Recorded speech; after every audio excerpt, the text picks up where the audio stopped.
မြင့်မောင်ကရန်ကုန်မြစ်ပြင်ကိုလွှမ်းမိုးထားတယ်ကြည်မြင်တိုင်းထီးတန်းစိတ်ကမ်းမှာငှက်တပံလေးတစင်းစိုက်ကပ်လာတယ်အေးရွာဘက်ကပြန်လာတဲ့ဖိုးတို့နဲ့အုံးဖေသူတို့နှစ်ယောက်ဟာအနာဂတ်အတွက်မျှော်လင့်ချက်တွေနဲ့မြစ်ပြင်ကိုဖျက်ကျော်လာခဲ့တာပါ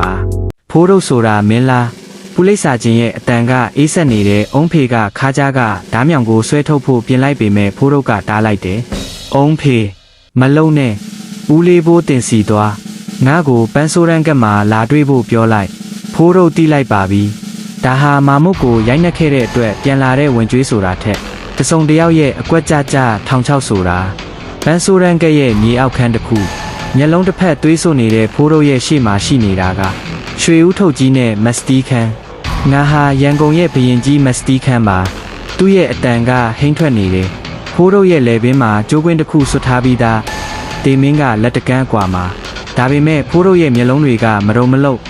့အဲ့ဒီတည်ငြိမ်မှုကပဲမက်စတီခန်းကိုအပေးယူတစ်ခုစီခေါ်ဆောင်သွားခဲ့တယ်မင်းကိုငါပြန်လွတ်ပေးမယ်ဒါပေမဲ့မင်းဟာပုံနာပါထုံးရဲ့ထာဝရရန်သူဖြစ်နေရမယ်မက်စတီခန်းရဲ့အမိုးဖွင့်ကားကြီးနဲ့လမ်းမတော်ကိုဖိုးတို့ပြန်ရောက်လာချိန်မှာတမျိုးလုံးဟိုးဟိုးကြော်သွားခဲ့ပြီးဖိုးတို့ဟာလူမိုက်အဆင့်ကနေရန်ကုန်ရဲ့ဘရင်တွေကြားမှာကစားရမယ့်ကစားသမားတစ်ယောက်ဖြစ်လာခဲ့ပါပြီလမ်းမတော်ရဲ့တစ်ဖက်ချမ်းမှာတော့ပိုးစာကြီးမားလာတဲ့ပုံနာပါထုံးတစ်ယောက်ကနာမငြိမ်ဖြစ်နေခဲ့ပြီး1928ခုနှစ်ရဲ့မနက်ခင်းတစ်ခုလမ်းမတော်ရဲ့စူညံတန်တွေနဲ့ဝေးရအေးချမ်းလာတဲ့ဘုံကြီးကျောင်းဝင်းထဲမှာဖိုးတို့တစ်ယောက်ရောက်နေခဲ့တယ်။ကျောင်းပေါ်မှာတော့ဆရာတော်နဲ့အတူဦးဘိုးတင်မိတ်ဆက်ပေးထားတဲ့ပုလိပ်ဝင်ထောက်ဦးချန်ထုံးရှိနေတယ်။ဒီတွေ့ဆုံမှုကနောက်တစ်ချိန်မှာဖိုးတို့အတွက်ဘယ်လောက်အကျိုးမျက်ရှိမလဲ။ဒါပေမဲ့ဖိုးတို့မှာရှင်းရမယ့်အကျွေးတစ်ခုကြံသေးတယ်။အဲ့ဒါကတော့တစ္ဆာဖောက်ဆံမကိုကမာရွတ်ဖာတန်းစီဆေးလွတ်ပြီးခြေရာခံခိုင်းလိုက်တဲ့အခါပေါ်ထွက်လာတာကဓာပသိန်းတစ္ဆာဖောက်ရင်ဒေတွင်းပဲရှိရမယ်စံပါရဲ့ထောက်လန့်မှုကြောင့်ဓာပသိန်းပုံအောင်နေတဲ့ဆက်ဆန်းကသွေးချောင်းစီရနေရာတစ်ခုဖြစ်လာခဲ့တယ်။ကကိုစိုးမိုးထားသ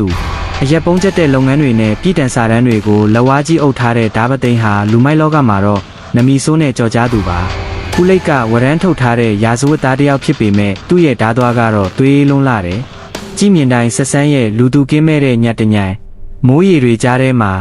အိမ်တကားဝုန်းခန်းနဲ့ပွင့်သွားချိန်မှာတော့ဓာပသိန်းတယောက်ထိတ်လန့်တကြားနဲ့ဓာကိုဆွဲကင်လိုက်တယ်။မိုးရီတွေကြားထဲစိုက်ကြည့်နေတာကလမ်းမတော်ဖိုးတို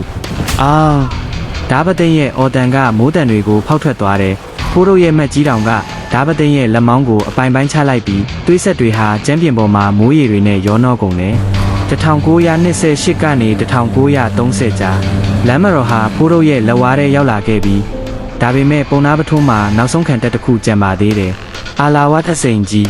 းညွေပွေးတွေရဲ့ရံပွဲကအခုမှအစပဲရှိပါသေးတယ်။စိန်ကြီးဆိုတာတာမန်လူမဟုတ်ဘူး။အနောက်တိုင်းလက်ဝဲကိုဂေါ်ယာစစ်တပ်ကမိဂရိုးတွေတောင်အလဲထုတ်ခံရတဲ့အထိကျွမ်းကျင်တယ်လို့သူ့ရင်ဘက်ကအာလာဝကဘီလူးဆေးကြော်လာရင်ရန်သူလေပင်ကိုအစိမ့်လိုက်ကြိုက်တက်ဖို့ဝန်မလေးတဲ့သူပုံနာပထုံးရဲ့နောက်ဆုံးကြံတဲ့လက်နက်တစ်ခု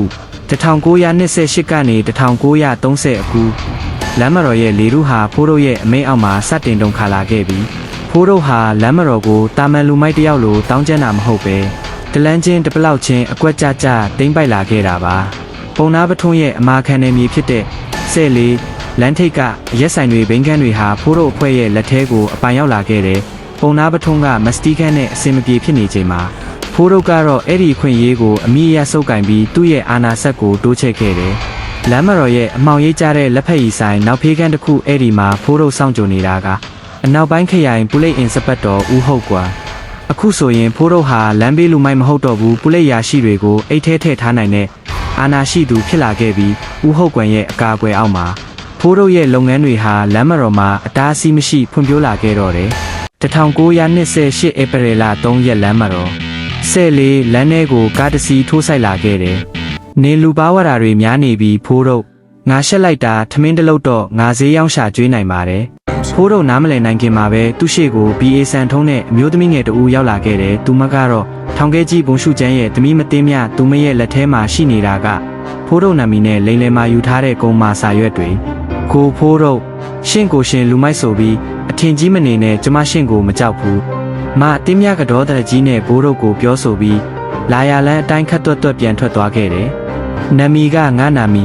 ဒါပေမဲ့လက်မှတ်ကငါလက်မှတ်မဟုတ်ဘူးလမ်းမတော်မှာငါနာမီကိုတုံးပြီးဘသူကကစားနေတာလဲ မတင်းမြရဲ့ဆူးရှာတဲ့အကြည့်တွေရှေ့မှာဖိုးတို့ပြုံးမိခဲ့ပေမဲ့သူ့ရင်ထဲမှာတော့ဒေါသကအလိမ့်လိုက်ထွက်နေခဲ့ပြီးလမ်းမတော်ဖိုးတို့ရဲ့ဂုံတိတ်ခါကိုနင်းချပြီးဂုံတီတွေကိုဒုက္ခပေးနေတဲ့သူဟာဘသူလဲလမ်းမတော်ဖိုးတို့ဇလန်းတွေကိုလက်မလွတ်တမ်းကြည့်ရအောင် channel လေးကို Subscribe. လှုပ်ထားဖို့မမေ့နဲ့နော်